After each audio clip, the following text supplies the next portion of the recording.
Hello guys, welcome back extend video. In this video I'm going to be showing you how to fix this type of error on Facebook. You disagree with this decision.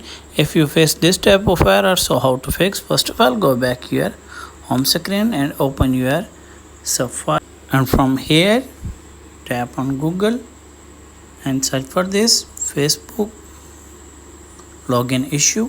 Tap on this, scroll down, then tap on report a login issue. Wait some second. From here you as can see content email address. From here enter your email address.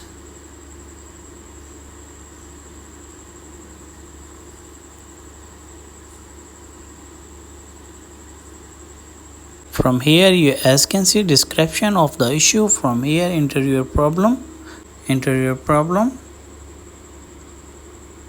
Hello Facebook team, I cannot access my account, please fix this problem, thanks. And after that choose this file, send your screenshot, tap on this, and after that tap on next. Wait some second. You as can see tap on submit. After submit, I hope your problem will be fixed. If the video is helpful, then like and subscribe my channel. If you have any problem, share with me in the comments box. I am help you more. Thanks for watching.